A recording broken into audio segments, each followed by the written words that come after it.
Hi everyone, I hope you're doing well. In this video we're going to be looking at different microphone setups and which one produces the best sound quality. So recently I've been using the Rode Wireless Go in my videos to basically just sit down quickly, put that on as a standalone lavalier mic and then film the video. But I've noticed that there's quite a lot of echo in the audio that I get from using that as my kind of mic setup. And I don't think this is necessarily an issue with the microphone on the Rode Wireless Go. I think it's more my surroundings within this room. So I have a carpet on the floor here, but the rest of the surfaces are all really just hard surfaces. So it's kind of perfect environment to create that echo, that reverberation that you get, you know, in a room like this. So it's not ideal. I think the Rode Wireless Go, just because of where it is, it just kind of picks up all that surrounding audio. So I'm looking at trying to figure out which audio setup will work best to kind of reduce that background noise. So I realized recently I've been neglecting my Rode videomicro shotgun mic, and that's been because it's just been easier to quickly set up using the Rode Wireless Go as a lavalier mic and then just running with that. But like I've said, it doesn't necessarily produce the best audio quality. So I've actually just picked up a microphone boom stand, and that's what we're using right now with the videomicro connected to the Wireless Go and then going into the camera. So it's a different setup and I'm hoping it's sounding good, but this is one of the setups we want to test today and see how it sounds compared to the other setups. So let's get into the testing and let's do it. So the first setup we're using is the Rode videomicro shotgun mic on top of the camera, and I don't expect this to sound that great because obviously the best rule of thumb is to have the microphone as close to your mouth as possible, really. And in this case, it's probably not as close as we'd like it to be. So now I've switched to the Rode Wireless Go and using it as a lavalier microphone. And this is the setup I have used in my previous videos or recent videos.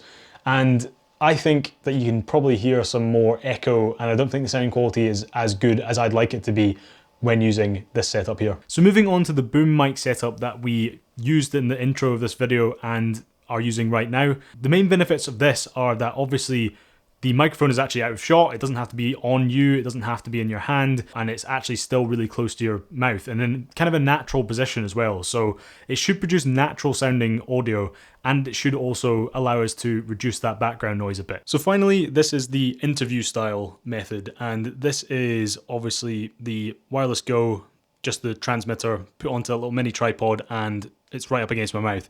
So this is going to be the best method of actually cutting out background noise, but there are some downsides to this. Obviously, you'll hear a bit more popping, you'll hear the movement of my mouth a bit more, which is probably not as desirable as you want it to be, but you can cut out that background noise.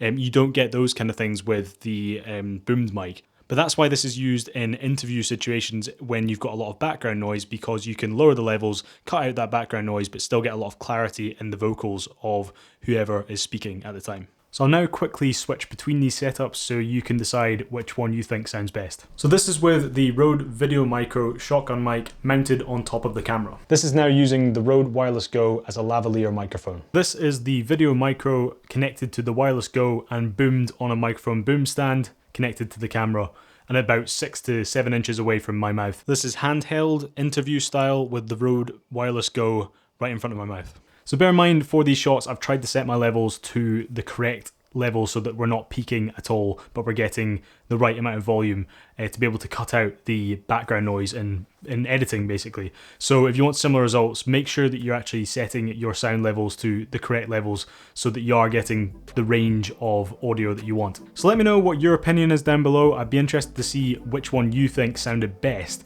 and which one you would use in your setup, or which one you do use in your setup if you've got a YouTube channel as well. So I'm probably going to be using the boom mic setup going forward for two main reasons. So the first one is that it's more comfortable for me when I'm filming to not have a lavalier mic on me. I think it's easier when you don't have to worry about moving and creating movement sound when you're moving with the microphone attached to you.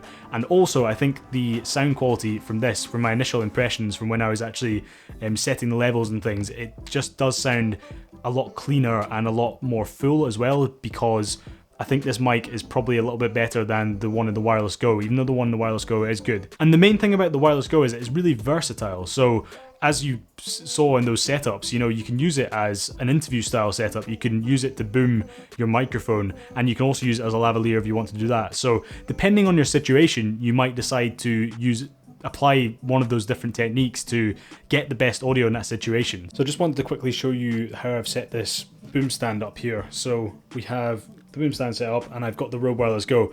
The tricky bit here was actually thinking about how I could connect the transmitter to this and be able to detach it and reattach it. So what I've done is I've got this little 3M sticky strap on here, and what I've done is I've secured it with a bit of tape basically, and then you can just kind of clip it back in here like that, and that means it's secure. So it works as a solution because I don't have to reattach this little bit here every single time I want to use this setup. So if you found this video helpful, informative, or entertaining, then please hit that like button. It really does help out small channels like myself to actually boost the video up through YouTube's algorithm. And on this channel, we look at tech and we look at camera gear and some other stuff as well. So if that sounds good to you, then please hit that subscribe button and the notification bell down below to keep up to date with all the latest videos as they come out. I would love to have you guys as part of our growing community. And finally, if you are interested in picking up any of the microphones that I talked about in this video, or the boom stand, or anything else that I talked about, then I do have some affiliate links in the description. It doesn't cost you guys any extra to use those links, and it provides me with a little bit of commission every time someone actually buys something through those links, which supports the channel and helps me keep creating content like this. So thank you in advance if you do end up using them. But as always, it's been an absolute pleasure, and I'll catch you guys in the next video. Cheers.